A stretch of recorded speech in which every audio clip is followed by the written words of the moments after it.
36% interest. Is your mind blown by that? Because it really should be. They're not deceiving you in any way. They're just distracting you from the big picture.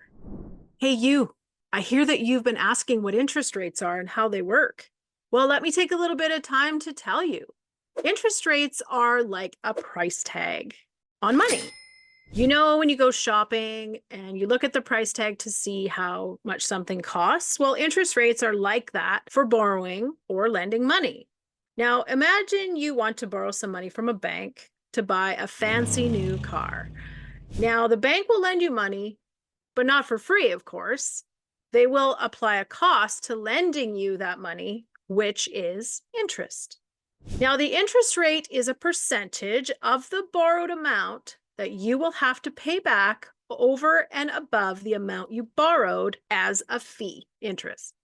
Interest rates change. Sometimes they're high, sometimes they're low, and sometimes they fluctuate like a roller coaster. They go up and down, they go up and down.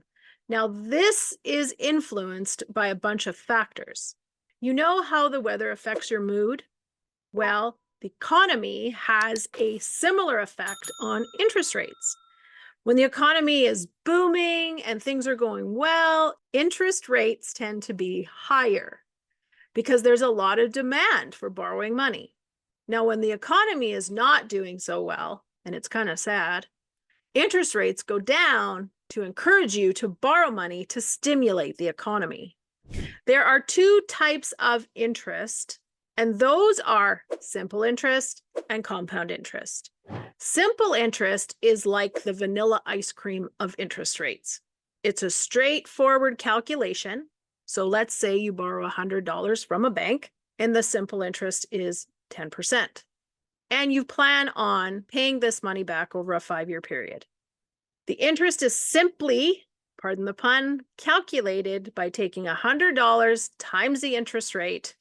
That is how much interest you're paying for year 1, for year 2, for year 3, for year 4, year 5.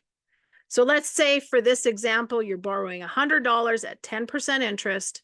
After the first year, you've paid $10 in interest. After the second year, you've paid another $10 in interest. So over 5 years, you've paid $50 in interest. Now with compound interest, this is like a double scoop of vanilla ice cream. It's interest on top of interest. So you borrow that same $100 from the bank at 10% interest, and it's compounded annually in this case, for this example. Keep in mind that compound interest can be calculated based on the institution you borrow it from in different ways. And they determine what that is: daily, monthly, biannually, annually, whatever that looks like. But for this example, we are compounding the interest annually. So you take that $100 after year 1 at 10%, you owe $110. Same as the simple interest, correct? After year 1. But now here's where things change moving forward.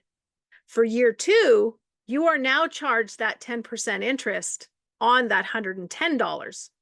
Now, at the end of year 2, you're charged interest, another 10% interest on that $121.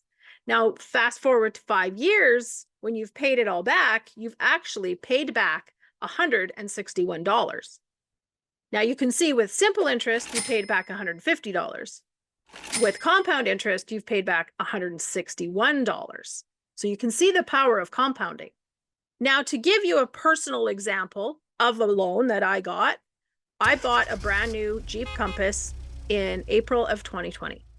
I was on the lookout for a small SUV, and I did my homework. I looked around to see what the best interest rates were.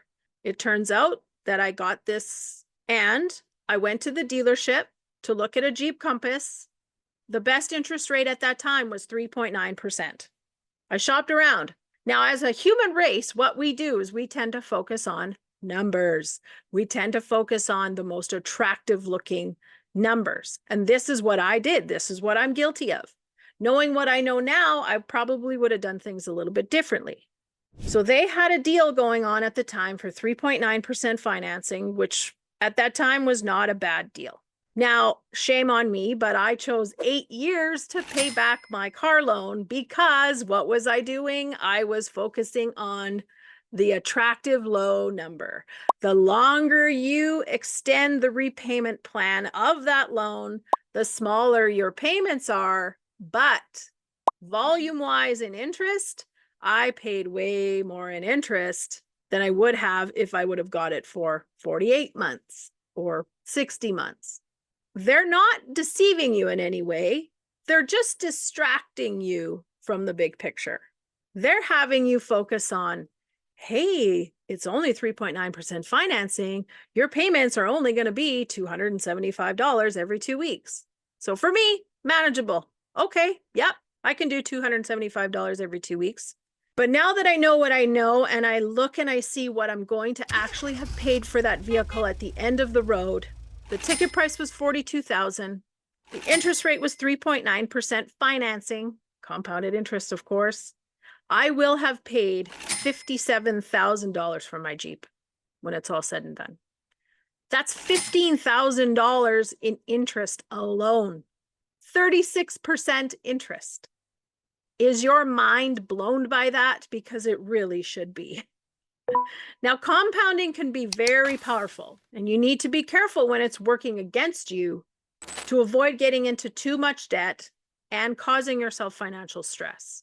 Now, compounding can be wonderful when it's working in your favor by putting your money in a vessel that's working for you.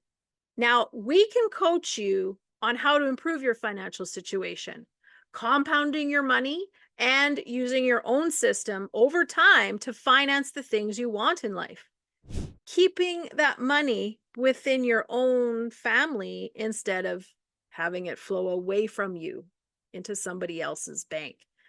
Now, I know I spent this time explaining interest rates and how they work and the importance of them, but now I'm going to direct you to a video below where a couple of my teammates will talk to you about how interest means nothing. Are you intrigued? If so, click on the link below to gain more insight on how you can take over the control of the flow of your hard-earned money.